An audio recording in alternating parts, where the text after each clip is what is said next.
Broadcast is now starting. All attendees are in listen-only mode. Hey, everybody. Welcome to this Thursday afternoon webinar. My name is Greg Hanna. I am the cyber tech expert on the greatest show of all time on 77 WABC Radio in New York City and the founder and CEO of TOS C3.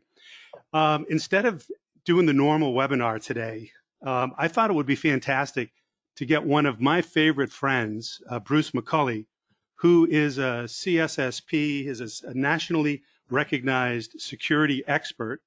And given the pandemic and what people are going through working from home, I thought it would be a fantastic opportunity for not just clients of mine, but prospects and other people in the business community who are working from home to have the opportunity to listen to Bruce and enjoy his presentation and hopefully pick up some great ideas on how you can keep safe and get through this pandemic smoothly and easily.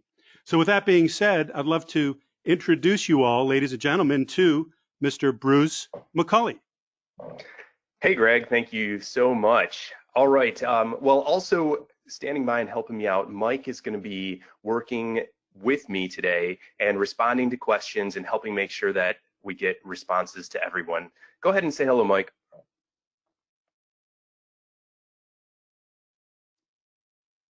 I'll be online helping everyone with questions during the webinar. Thanks.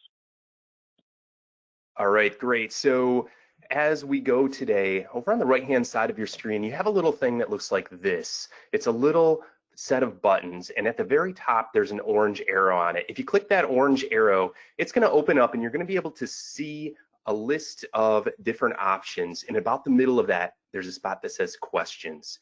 If you could, just to let me know that you guys can hear me okay, why don't you just type in, I can hear you in that little question area, and that'll let me know that this is actually working properly and we have IT doing what we expect it to be doing. All right, perfect. So looks like we got a couple of folks responding to that already, so we know that that's working out okay. You should also see a little kitten right here, and if you see that on your screen, also just say I can see you. This way we know that audio and video is working great and we can get started. All right, perfect. One other note, as we're going today, if you do have questions, just feel free to put them right in there. I'm also going to be asking you a couple questions during the webinar, and if you want to put your responses in there, that'll help out and kind of keep everything moving and everybody engaged. The last thing you're probably going to want to do is grab yourself a pencil or a pen and a piece of paper, because we're going to be going over a lot of things that you can do today to make sure that you're safe from hackers as we work through this coronavirus crisis. Well, a little bit about myself and my background. When I grew up, my dad was a farmer, and we weren't exactly rich, but we got by. My mom, she was a school teacher. She taught at an elementary school just down the road. And one summer, I was about first grade, she brought home this computer for the summer. Does anybody remember this computer? Well, that computer didn't really come with much software. In fact, it didn't come with any software the first year she brought it home. It came with a book, and the book had all of these little phrases that you could type in. And if you got the phrase just right and the punctuation in the right spots and all the returns in the right places, you could do things like fill the entire screen with Hello World. And I was so excited about that. Do you remember the first time that you got a computer to do exactly what you wanted it to do and it actually worked out? That was really exciting for me as a kid. And one afternoon, my mom and dad, they left me at home with the computer. They're out baling hay, and I took every piece of that computer out and spread it around the dining room table. I wanted to see how it worked, and that was kind of my first soiree into becoming the security expert I am now. But it was also a pretty big learning experience for me. You see, when my mom came home, she was really upset. In fact, she was so angry. This was the first time that I'd ever seen my mom cry. And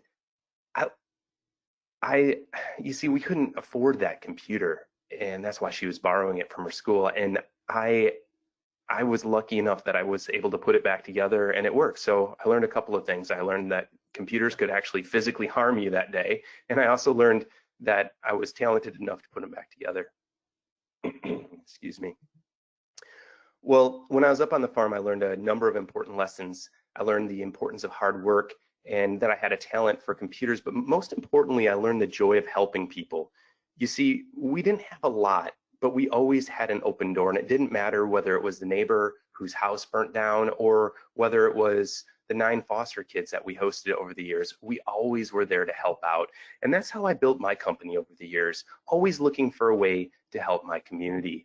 A few years ago, I started a new journey, and I wrote a book called Plagued, which became the #1 new release in cybersecurity.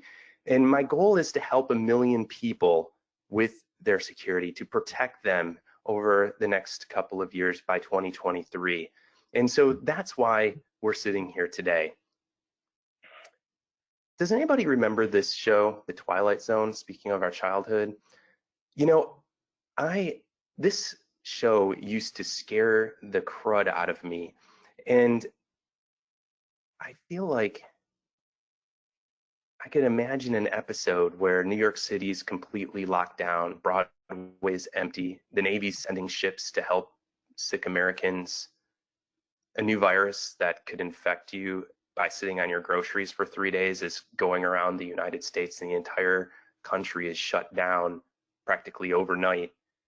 And everyone either has to figure out how to work at home or we have to not work at all. I mean, doesn't the last couple of weeks sound like a movie plot?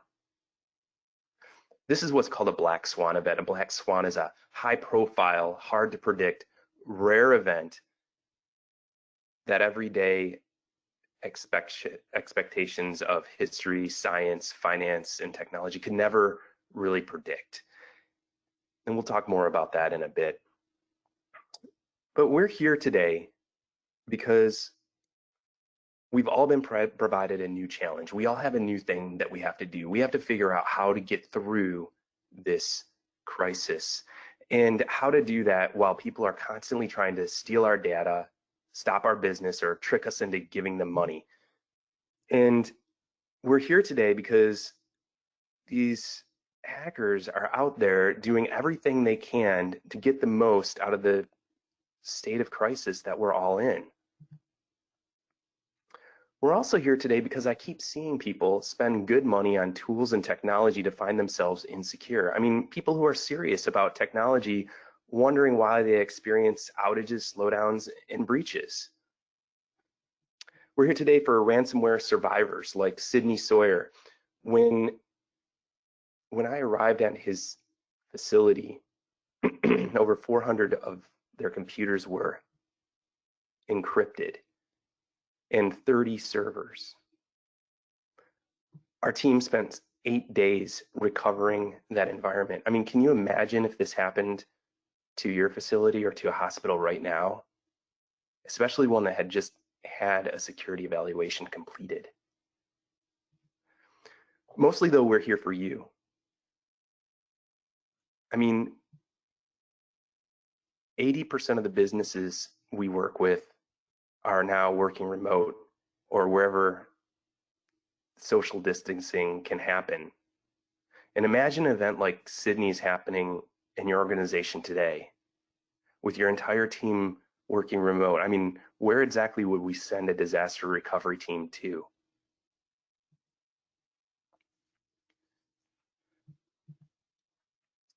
So we're going to talk about 3 things today. First, we're going to talk about how hackers are exploiting the COVID situation. Then we're going to spend a little bit of time talking about the tools that are new to your team that are kind of putting them at risk at this moment.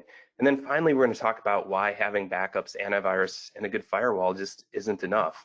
So let's get started. How are hackers exploiting this COVID crisis? So the very first thing I want to do is I just want to ask you a quick question. So over in that little question area, I want you to type in how many times you've looked at the news today. You know, has it been like 1 time, 5 times? Okay, somebody just hit us with 150 times. So somebody's being honest out there. For me, I checked the news 6 times today. And do you think your team is doing that more or less often than you are?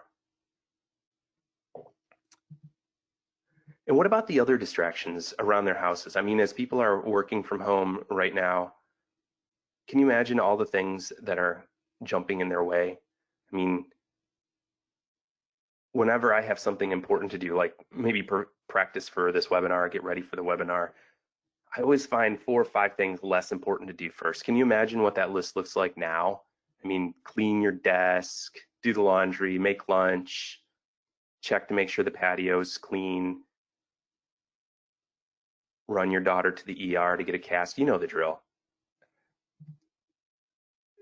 Were you up all night stressed out and worrying about your family, maybe about our country or our economy, or maybe you're working hard to get your SBA loans in?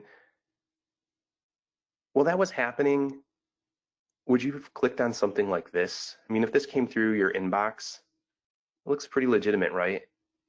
And it gives you an updated list of new cases around your city. Would you find yourself clicking on this, or maybe somebody on your team? What about this one? Would you be interested in a new measure that could save your life? Or what about something that came from human resources outlining a new policy or response? Would these be something that you would click on? Okay, so those are pretty generic, but you get the point. Let's spend a couple of seconds here just kind of going through the different types of phishing that we see when it comes to events like this. The first one we see is something called spear phishing. That's where somebody sends a message to you that looks like it's coming from somebody you would trust or recognize. Now, a generic spear phishing expedition might say something like from HR.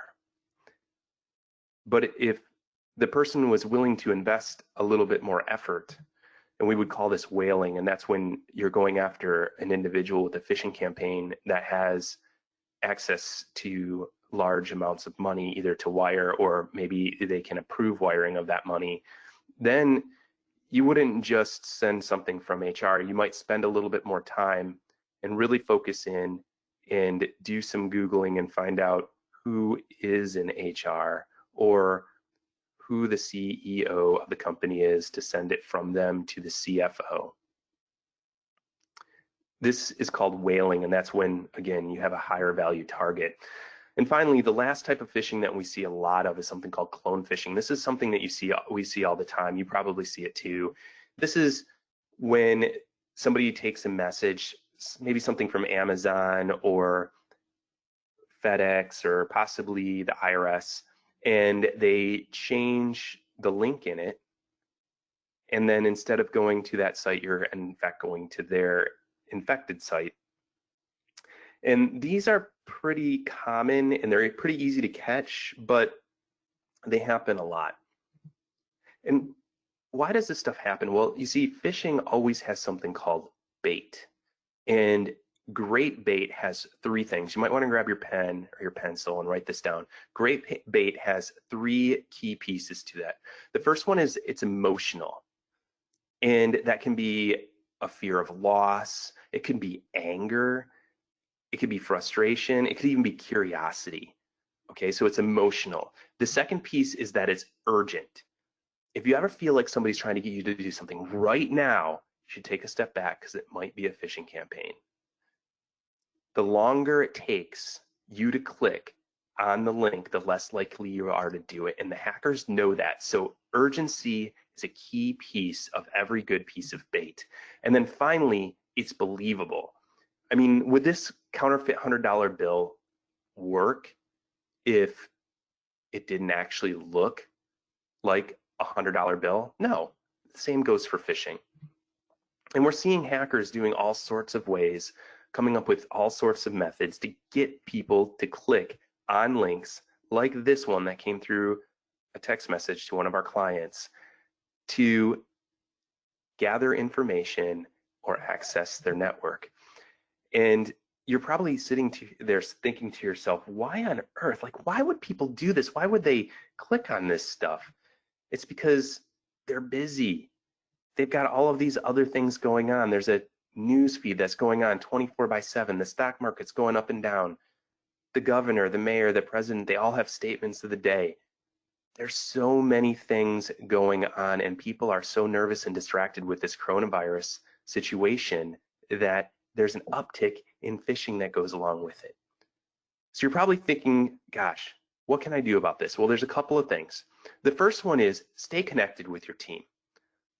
Now that everybody's working remote, you're going to have to be a little bit more intentional about this. You can't huddle up and stand around in front of each other, or else, well, I don't know, your government will probably chase you down or something like this. So what you can do is you can have a quick huddle call in the morning, or as a leader or manager, you can just reach out to the key team members and just check in with them. But the key here is that you keep your team connected so that when they do see something, they talk about it.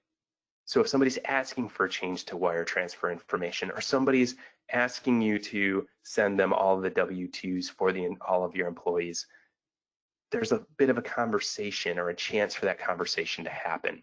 The next thing you can do is identify who's going to give updates on your team. So who on your team will be sending out COVID-19 updates? Because if your entire team knows who that is and who to expect them from, it makes it harder for an attacker to impersonate just a random person in your company. And I'd suggest don't have those coming from HR or the CEO. And then finally, you can tell your team how people are getting tricked. What types of things should they avoid? Like messages that contain PDFs that are talking about symptoms or prevention and treatment, or maybe the cases across the globe or the United States. Anything that has a link in it about COVID, they should be hesitant about. All right, so we spent some time talking about how hackers are using COVID to get into your system. Now let's take a bit of time and dig into the new tools that your team is using and how that makes it a little easier for hackers to get in. You see, hackers have been using scams for a long time, and they used to do things like get you to click on links, or maybe try to steal access to your email or your credit card information. But they're a lot more intent on getting more money these days. You see, being a hacker's gone from something that, a college kid was doing, or maybe, a young adult, to an actual business. And so they're interested in not just getting access to your single account, they're interested in potentially shutting down your entire business and asking you for money to bring it back online. And many of you are using tools that you haven't had to use in a long time, or maybe you haven't had to use forever. I have a lot of folks out there that are using Teams for the first time, and this is a great time saver. It allows you to communicate with the people in your organization much easier, but it's also a new tool. And with new tools, people make mistakes. And if you're like me, you might have started your day in a GoToMeeting, hopped into a WebEx, then had a quick Zoom call all before noon today. These are all tools that we didn't have to use a month ago. Heck, even earlier this week, I was on an interview using FaceTime because the camera crew didn't want to come to our organization or come and visit me at my house. And you see, when people are learning, they make mistakes. And to give you some idea, Zoom was the #1 downloaded executable last week. That means the #1 thing downloaded on the internet was Zoom. The scary part is the other thing that happened was derivatives of Zoom was the #1 newly purchased domain last week. And what am I talking about? Well, a derivative like this, zoom-us-838999245.us. Links like this were purchased last week, and they continue to be purchased this week, because if a hacker gets you to click this link, and instead of installing Zoom, it installs a piece of software that locks everything down on your computer, then they're able to hold you for ransom. And if you look back at this link, you can see that it's very close to zoom-us or zoom.us/ and the actual number. Close enough that if it's your first time using Zoom, you might just click this link. Or if you're really cautious, like a lot of people are, and copy and pasting links into your browser before going to them, you would copy and paste the same link and go to the same place. And that's why some of this ransomware is getting through. That's not all. I mean, we're seeing lazy hackers just send people executables that say zoom.exe, and people are opening them because they'll put a note in there that says, hey, we're going to use a new version of Zoom for our meeting today to talk about the COVID-19 briefing. So what can you do to avoid this stuff? First off, download before the meeting. I mean, I want you to think back to the beginning of this meeting today. Were you in a rush to get into the call? Did you download the software for the first time and click on the URL for the first time right at 3 o'clock or maybe even 3:01 or 3:02? This is what I'm talking about. You're in a hurry. When you're in a hurry, people make mistakes, and hackers are counting on people making mistakes like that. So if you could, instead of when you're going to these different web events, if you got there just a little bit early, maybe 5 minutes early, to just verify those connections before everything gets up and going, that's going to put you in a spot where you're much less likely to make that sort of mistake. The next thing you can do is share your story. Talk to your team and tell them about things that you're seeing. If you're seeing a request from someone asking you to go buy gift cards, mention it, because these things still work. And if you don't tell this story to the other folks in your team, then they might actually fall for them. I mentioned this a little earlier, always copy and paste rather than clicking on links. And in this case, if you hover over the link, it tells you where it goes. You can see that this is one that I mocked up that goes to scamu.xxx. The key here, though, is to slow down. If you think before you click, hackers will be much, much less successful at phishing you. All right, so we spent a little bit of time. We talked about how COVID-19 is getting people to click on stuff they shouldn't. We spent some time talking about how hackers are depending on you to make more mistakes now that you're using new tools from working at home. Now let's spend a little bit of time talking about how to protect your remote users.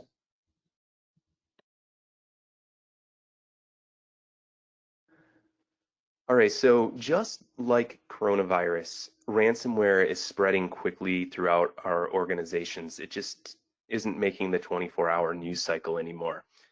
Let's take a look, though, at some numbers. So in 2017, which was a record year for ransomware, there were 2.3 million paid in ransomware. $2.3 million. In 2019, also a record year, there was $7.5 billion worth of payments for ransomware. I had to look this up because I was like, well, I'm not sure that I can visualize the difference between a million and a billion. So if you look at my screen real quick, the guy on the left looking at that little stack of money, that would be $1 million in hundreds. The guy on the right is looking at a number of stacks, I mean, basically containers of money, and that would be $1 billion. So in 2019, we're talking about truckloads of money, folks, truckloads of monies being paid to ransomware attackers.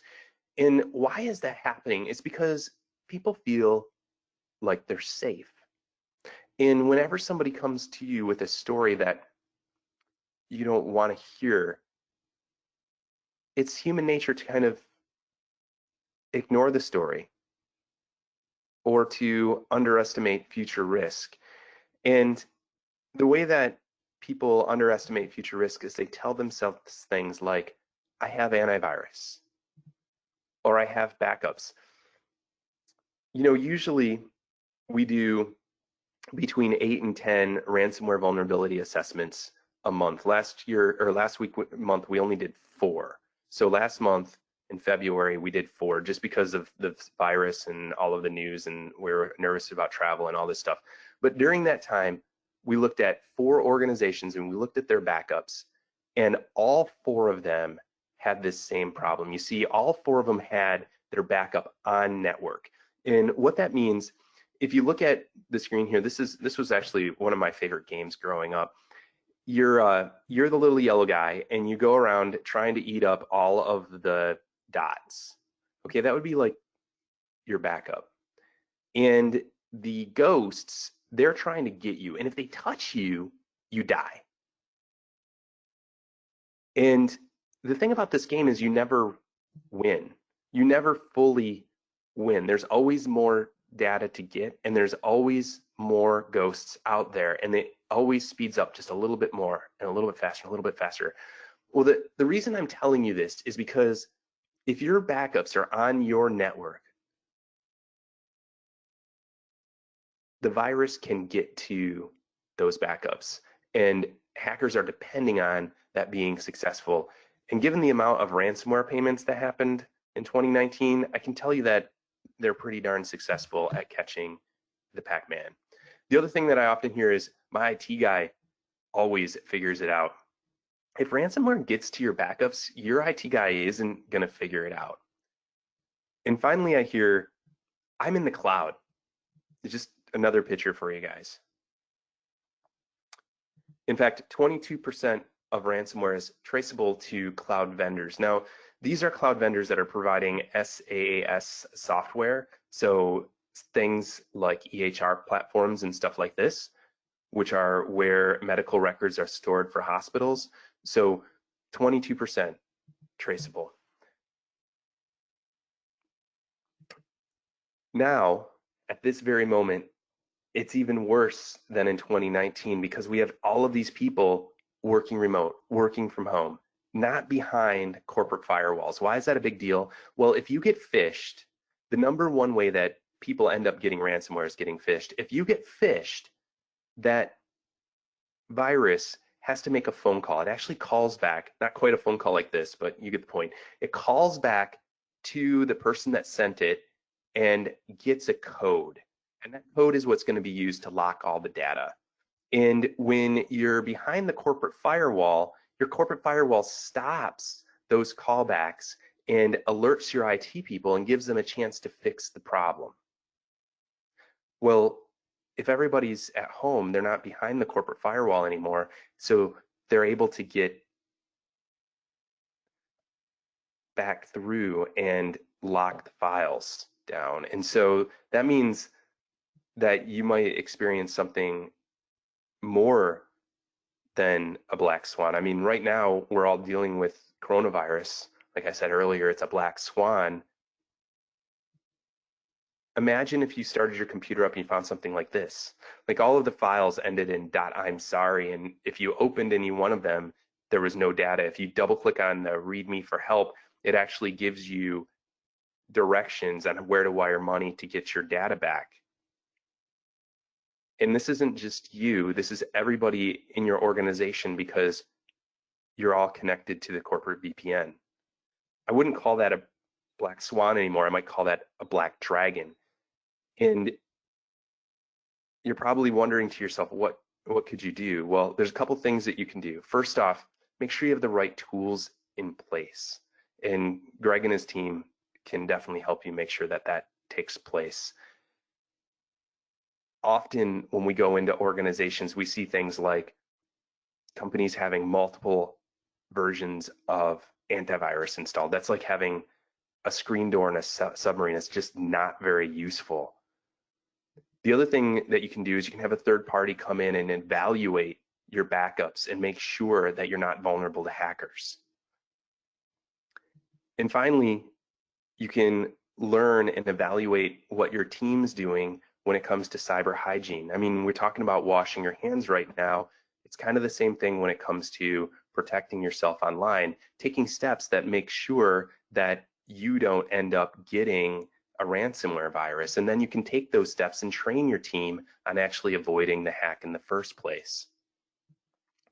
All right, so a quick story. This is one of my dad's favorite stories, and this is kind of some good news for all of us.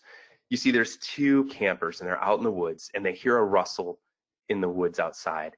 And one of them unzips the window and looks out, and he sees a bear, and he says to the other one, "Hey, there's a bear out there." He zips it back up, and the other one starts putting on his shoes. And the first one says, "Hey, why are you putting your shoes on? You can't outrun a bear." And the second one with his shoes on at this point says, "I don't have to outrun the bear. I just have to outrun you." And that's what we're talking about when it comes to security. You don't have to be 100% secure. That's not possible. You just have to be more secure than everybody else. And so I have one last thing that I just want to talk about for a second. We'll go ahead and do a work from home security assessment for anybody that's on this call today. And basically, what we'll do is we'll come in and do an analysis of the key people in your organization, the 3 or 4 key people who show up on your company's website, like maybe somebody in HR, your CFO, maybe your CEO, the folks that are getting emails from the outside that have a high chance of being impersonated or that have a high chance of being phished themselves. You're probably wondering what's the catch. Well, the first catch is we can only do 5 of these because, well, obviously everybody's slammed. We're super busy.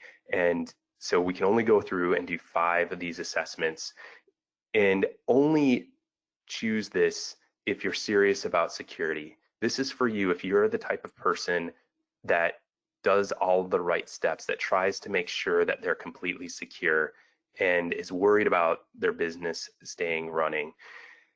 And so how this works is, first off, we assess your computer and then we analyze the output, the data that comes out. This usually takes about 2 days to cover. And then we'll sit down and we'll review the results with you. While we're reviewing the results, we're going to go over some of the biggest vulnerabilities on your computer itself.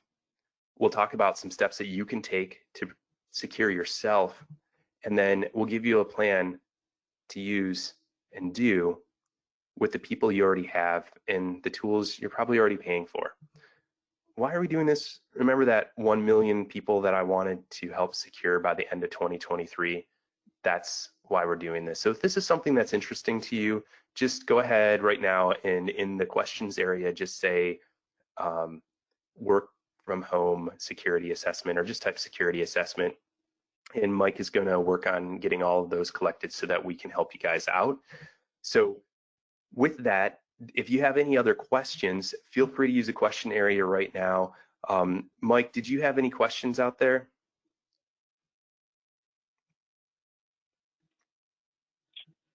We just had a couple. Let me scroll back up to them.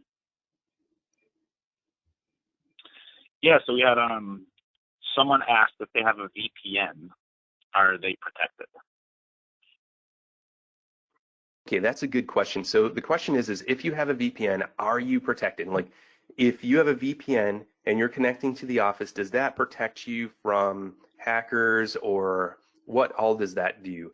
And so what a VPN does is it creates kind of a point-to-point connection. So if you imagine a fire hose from your house connecting your house up to your office, that fire hose would be a VPN. And anything going through that fire hose, nobody would be able to see. So your neighbors couldn't see it. Anybody walking down the street couldn't see what's inside of it, etc. That's what a VPN is doing for you. And so a VPN does not protect you from hackers, but it does protect your information from hackers as it's going back and forth between your house and your office. Great question. Mike, were there any more?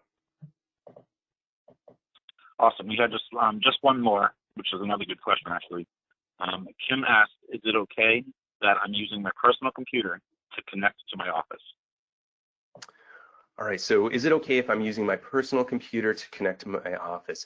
You know, this might be, you said Kim. So Kim, this might be a situation where you would want to do one of these work from home security assessments. And if you are an organization, or you're responsible for an organization, you have a lot of people connecting from home, this would be a good time to go through and scan those computers and see how people have them set up, and just verify that there's no situations where folks have personal software or not enough antivirus, or maybe they're missing patches, these types of things on their personal devices as they're connecting to your corporate network. Because when they take their personal computer, so when Kim takes her personal computer and she connects, she's actually putting your business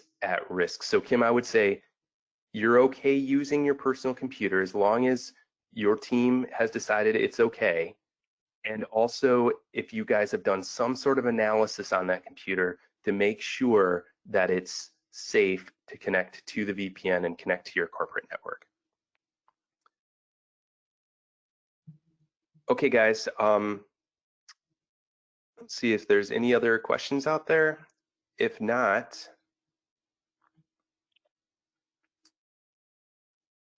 None on my end. all right, guys. Well, hey, everyone. Thanks so much for joining us today at today's webinar. And if you're interested, again, in this work from home security assessment, feel free to reach out to Mike or Greg, and we'll get something scheduled with you guys. Make it a great day, everyone.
Mike, can you hear me?